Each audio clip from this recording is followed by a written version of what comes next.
नमस्कार दोस्तों, स्वागत है, वंदन है हमारे YouTube चैनल प्रिसाइज ज्योतिष बाय दीपेंद्र मणि शुक्ला। दोस्तों, अभी तक हमारी जो चर्चा हुई वो सभी ग्रहों के बारे में बातचीत हुई, सभी राशियों के बारे में बताया, कौन सा ग्रह कहाँ पर उच्च का होता है, कहाँ नीच का होता है, कहाँ पर दिग्बली होता है, दिशा बल उसको कहाँ प्राप्त होता है, वगैरह वगैरह वगैरह। दोस्तों, आज जो हमारी चर्चा का विषय है वो एक बहुत अहम और जो समाज में एक बड़ा चिंता का विषय है उस पर चर्चा होने वाली है। जैसा कि आप देख रहे होंगे, ये एक बोर्ड पे चार्ट लगा हुआ है जिसमें कई भावों में मंगल मंगल मंगल मंगल लिखा है। दोस्तों, आज हमारी चर्चा होगी मंगल ग्रह पर। दरअसल लोगों में एक बड़ा भय व्याप्त है कि मंगल जब किसी की कुंडली में हो जाता है या दूषित हो जाता है, ऐसा लोग मानते हैं, तो उसे वर या कन्या या लड़का या लड़की उसे मंगली कह दिया जाता है। और जैसे ही माता पिता को पता चलता है कि मेरा बच्चा तो मंगली है, तो वो चिंतित हो जाते हैं कि भाई अब इसकी शादी में तो बड़ी दिक्कतें आएंगी। तो दोस्तों, आज इसी पर सारी जमा हुई धूल को हटाने जा रहे हैं और आप लोग ध्यानपूर्वक इस चैनल को देखिए। और आज के विषय को अगर चाहें तो आप कॉपी पेन लेके इसको नोट भी कर सकते हैं। दोस्तों देखिए, जब बच्चे का जन्म होता है तो इन्हीं 12 भावों में से किसी एक भाव में तो मंगल होगा ही होगा। अब है क्या जो हमारे शास्त्रों में वर्णित है कि मंगल अगर 1, 4, 7, 8 और 12 भाव में, यानी लग्न में, चतुर्थ, सप्तम, अष्टम और द्वादश भाव में अगर विराजित हो जाता है तो उसे मंगली कह दिया जाता है। हालांकि ये उत्तर भारत की बात है। दक्षिण भारत में लोग द्वादश भाव को भी मंगली मानते हैं, कंसीडर करते हैं, लेकिन हमारे उत्तर भारत में ऐसा बिल्कुल नहीं है। और शास्त्रगत बात भी यही है कि 1, 4, 7, 8, 12 इन्हीं भावों में अगर मंगल बैठेगा तो जातक को, उस बच्चे को मंगली बना देता है। अब दोस्तों, एक साधारण सी मान्यता है कि यदि कन्या मंगली है तो उसका वर भी मंगली होना चाहिए, अगर वर मंगली है तो उसकी कन्या भी मंगली होनी चाहिए। ऐसा दोस्तों है क्यों? दरअसल देखिए, मंगल एक साहस का, पराक्रम का और ऊर्जा का सोर्स है। जिस बच्चे के अंदर लग्न में, यानी वो स्वयं हो गया, अगर यहाँ पर मंगल विराजित है तो वो बहुत ऊर्जावान होगा, क्रोधी होगा और थोड़ा सा कड़वा बोलने वाला होगा। चौथे भाव में होगा तो ये सुख का भाव कहलाता है। मंगल जब यहाँ आ जाएगा, चूंकि सेपरेटिव टेंडेंसी का प्लैनेट है, यानी पृथकतावादी, इसका अपना एक दृष्टिकोण है, इसका जो नेचर है वो पृथकतावादी, अलगाववादी है, तो सुखों से अलगाव करा देता है। 7वां भाव होता है, अगर लड़की है तो लड़के का, लड़का है तो लड़की का। ये उसकी पत्नी या पति हो गया, यानी ये अगर लड़का हुआ तो ये उसकी पत्नी हो गई, 7वां भाव। अगर यहाँ मंगल बैठेगा तो फिर वही बात कि सेपरेटिव टेंडेंसी का है, पृथकतावादी ग्रह है, तो वो यहाँ पे भी प्रॉब्लम क्रिएट करेगा। अब अगर यहाँ से 8वां भाव देखा जाए तो ये मृत्यु का भाव है, यही आयु का भाव भी कहलाता है। तो एक प्रकार से जीवन पे भी कभी कभी दिक्कतें हो जाती हैं।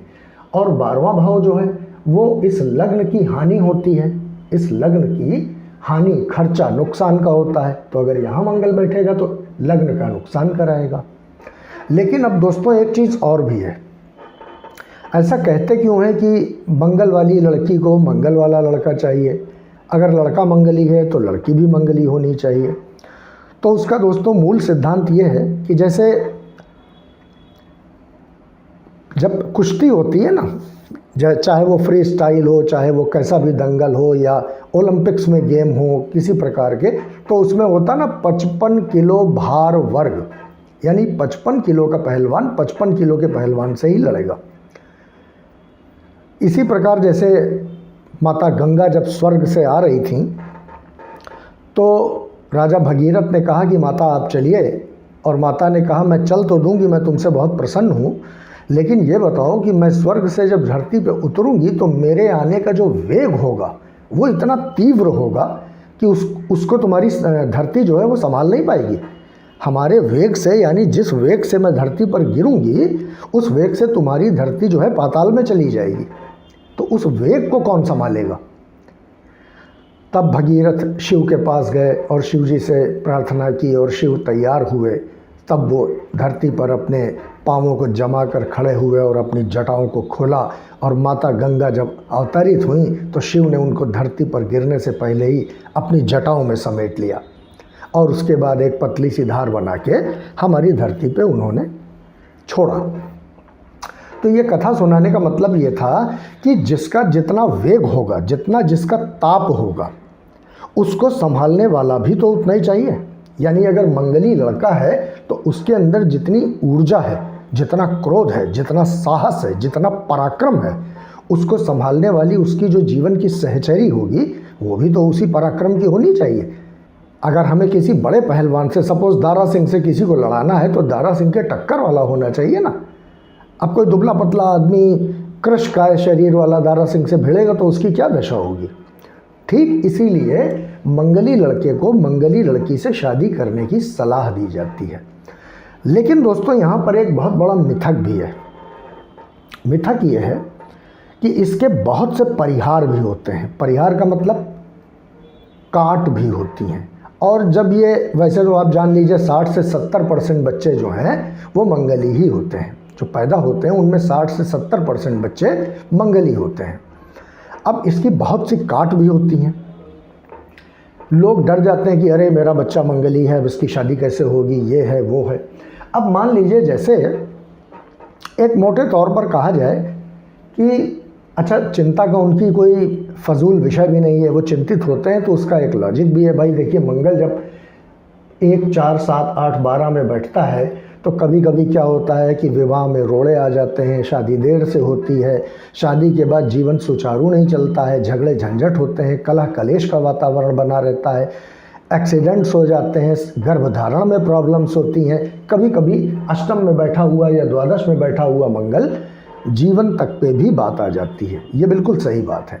लेकिन इसके किसी विद्वान अगर योग्य ज्योतिषी से अगर इसका परामर्श ले लिया जाए तो उसी कुंडली में तमाम से परिहार भी होते हैं। और इसके साथ ही साथ जब कभी लग्न कुंडली से मिलवाइए तो चंद्र कुंडली से भी मिलवाइए। अगर इन्हीं भावों में 1, 4, 7, 8, 12 अगर इन्हीं भावों में चंद्र कुंडली से, चंद्र कुंडली यानी जहाँ पर चंद्रमा बैठा है वहाँ से, यानी अगर लग्न में बैठा है तो इन भावों में चंद्रमा से भी मंगल 1, 4, 7, 8, 12 भाव में नहीं होना चाहिए। और दोस्तों, अगर लड़का मंगली है और लड़की मंगली नहीं है तो कभी कभी क्या होता है, वैधव्य योग भी बन जाता है। वैधव्य योग दूसरा, कई योग होते हैं लेकिन उनमें प्रमुख जो है वो ये होता है जब 7वें का मालिक जाके दूसरे में विराजित हो जाए, यानी 7वें भाव का मालिक दूसरे भाव में जाके विराजित हो जाए तो वैधव्य योग का निर्माण हो जाता है। और भी तमाम योग होते हैं लेकिन प्रमुख यही होता है। इसलिए मंगली की जांच करा लेना किसी योग्य पंडित से बहुत आवश्यक होता है। अब मान लीजिए किसी का मंगल इन्हीं भावों में बैठा है। अब अगर मान लीजिए ये मंगल यहाँ बैठा है और केंद्र के ही, यानी 1, 4, 7, 10 ये भाव चारों केंद्र के कहलाते हैं। अगर इन्हीं भावों में कोई भी प्रबल पापी ग्रह आके बैठ जाएगा, जैसे शनि बैठ जाए, राहु बैठ जाए, केतु बैठ जाए, तो मंगल दोष नष्ट हो जाता है। अगर कहीं से भी बैठ के उसी मंगल पे, इन्हीं भावों में बैठे हुए मंगल पर अगर देवगुरु बृहस्पति अपनी दृष्टि डाल दें, मान लीजिए देवगुरु बृहस्पति 7 में बैठे हैं तो यहाँ से पूर्ण दृष्टि अपनी लग्न पर डालेंगे तो मंगल दोष का शमन हो जाएगा। क्यों? क्योंकि देवगुरु बृहस्पति जो हैं उनकी दृष्टियों में अमृत है और वो परिवार को जोड़ने वाले प्लैनेट हैं। इसलिए अब देवगुरु बृहस्पति मान लीजिए यहाँ बैठे हैं तो यहाँ से 5वीं दृष्टि, 1, 2, 3, 4, 5, 5वीं दृष्टि लग्न पे पड़ेगी तो मंगल दोष शमन हो जाता है, उसका नष्ट हो जाता है। और यदि चंद्रमा और शुक्र दोनों दूसरे भाव में बैठे हुए हैं तो भी मंगल दोष का शमन हो जाता है। दोस्तों, राहु अगर मंगल के साथ बैठ जाए या केंद्र में बैठ जाए तो भी मंगल का शमन हो जाता है। मंगल स्वग्रही होकर बैठ जाए, यानी मेष या वृश्चिक राशि में बैठ जाए तो भी मंगल दोष का शमन होता है। उच्च का होके, यानी 10 नंबर राशि में अगर बैठ जाए, यहाँ 10 नंबर लिखा हो और उसमें मंगल बैठा हो तो भी मंगल दोष नष्ट हो जाता है। यहाँ अगर 4 नंबर लिखा हो, यानी अगर मंगल नीच का हो जाए तो भी मंगल दोष का नष्ट हो जाता है। 12वें में धनु राशि का पड़ा हो, यानी अगर यहाँ 9 नंबर लिखा हो तो भी मंगल दोष का शमन हो जाता है।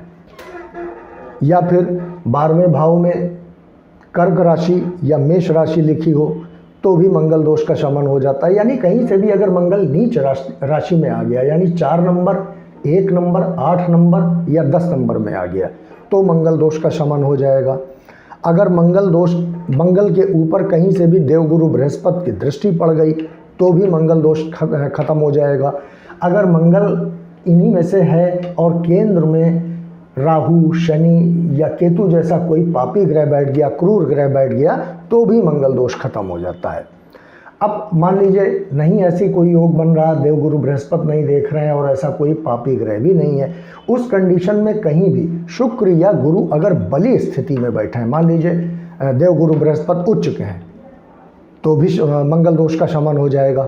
और दोस्तों केंद्र, ये 4 भाव 1, 2, 3, 4 और त्रिकोण, ये भाव, इन दोनों भावों में अगर शुभ ग्रह बैठे हैं, केंद्र में या त्रिकोण में अगर शुभ ग्रह बैठे हैं तो मंगल दोष का शमन हो जाएगा। तीसरे, छठे या 8वें भाव में अगर पाप ग्रह बैठे हैं, जैसे राहु यहाँ बैठ जाए, शनि या केतु, या शनि यहाँ बैठ जाए, केतु यहाँ बैठ जाए, राहु यहाँ बैठ जाए तो भी मंगल दोष का शमन हो जाता है। अच्छा, सप्तमेश, जैसे मान लीजिए जैसे यहाँ 7 नंबर लिखा है तो 7 नंबर का मतलब हो गया इस भाव की जो राशि है उसका मालिक हो गए शुक्रदेव। अब शुक्रदेव यहीं पे बैठ जाएं, अगर इसी भाव में साथ में मंगल के बैठ जाएं तो भी मंगल दोष का शमन हो जाता है, मंगली दोष खत्म हो जाता है। अब मान लीजिए लड़की की कुंडली में इन्हीं भाव में से कहीं पे मंगल है और दूसरे की कुंडली में यानी लड़के की कुंडली में इन्हीं भाव में से कहीं कोई पाप ग्रह यानी शनि, राहु, केतु में से कोई ग्रह बैठ जाए तो भी लड़की की कुंडली का मंगल दोष नहीं माना जाएगा, फिर वो बराबर हो गया, इक्वल हो गया। तो ये तो रही दोस्तों विस्तृत चर्चा मंगल की। लोग खामखा डरते हैं, ऐसा कुछ नहीं, मंगल तो बड़ा शुभकारी प्लैनेट है। कहते हैं ना कि अरे भाई आपके जीवन में हमेशा मंगल रहे, तो मंगल से डरने की कोई ज़रूरत नहीं। मंगल जिसके कुंडली में होता है अच्छा होता है। कहते हैं ना उच्च का मंगल अगर है तो वो लड़का या लड़की बहुत ऊर्जावान होगी, मेधावी होगी और तेज होगा उसके अंदर, तो मंगल बहुत शुभ प्लैनेट कहलाता है। अब ये एक और बात है कि अगर किसी का मंगल कहीं इन स्थानों में पड़ा है और कोई दोष प्रकट हो रहा है तो वो एक और बात है। तब उस कंडीशन में क्या होता दोस्तों, अगर बहुत पीड़ाकारी है तो फिर पीपल के पेड़ के नीचे एक कुंभ यानी घड़े को लेके भगवान शालिग्राम की स्थापना करके उस कन्या का विवाह पहले पीपल के पेड़ के सामने चक्कर लगवा के कराया जाता है, जिससे वो मंगल की शांति हो जाती है। और या फिर मंगल के वैदिक मंत्रों का आचार्यों द्वारा अनुष्ठान कराया जाता है 50,000 बार। उसकी अपनी एक सामग्री होती है, उस सामग्री से 50,000 बार मंगल का जो वैदिक मंत्र है उससे उपचार कराया जाता है, तब भी मंगल दोष की शांति हो जाती है। लेकिन दोस्तों कुल मिला के मोटी बात यह है कि मंगल आपकी कुंडली में मंगल करने आता है, ना कि आपका नुकसान करने। हाँ, ये ज़रूर है कि जब भी आप शादी करें तो भाई किसी अच्छे योग्य आचार्य से अपनी कुंडली का मिलान ज़रूर कराएं। अगर एक की कुंडली में इन्हीं भावों में से मंगल है और दूसरे की कुंडली में नहीं है तो ज़रूर दिखवा लें पंडित जी से कि भाई इसका कहीं परिहार हो रहा है क्या, कहीं मंगल किसी योग से, दृष्टि से नष्ट हो रहा है। अगर हो रहा है तो निशा खातिर होके, निष्कंटक होके आप अपने बच्चों का विवाह कीजिए। बच्चों का विवाह बहुत सुरक्षित रहेगा, बहुत अच्छा रहेगा। तो दोस्तों ये एक विस्तृत चर्चा थी। अगर आप चाहें तो इसको कॉपी पेन लेके नोट कर लें। मंगल जब 1, 4, 7, 8 या 12 भाव में होगा तो वो मंगली दोष कहलाएगा। उसको आप लोग आचार्य से, किसी अच्छे ज्योतिषी से, योग्य विद्वान से, पंडित जी द्वारा इसका मिलान करा लें और बिल्कुल भी ना घबराएं। मंगल आपके जीवन में मंगल करने ही आता है। तो दोस्तों उम्मीद है कि आज का विषय आपको अच्छा लगा होगा। हमारे चैनल को यूं ही देखते रहें, सीखते रहें ज्योतिष को। कोई भी आपके प्रश्न हो तो कमेंट बॉक्स में जाकर हमसे पूछ सकते हैं। हमारे चैनल को सब्सक्राइब कीजिए। लाइक करिए, शेयर करिए। आपके भीतर बैठे हुए परमात्मा को वंदन करते हैं, नमन करते हैं। आप सब खुश रहें, ऊर्जावान रहें, संपूर्ण जीवन आपका मंगलकारी हो, यही ईश्वर से कामना है। तब तक के लिए जय हिंद, जय भारत, जय गणेश।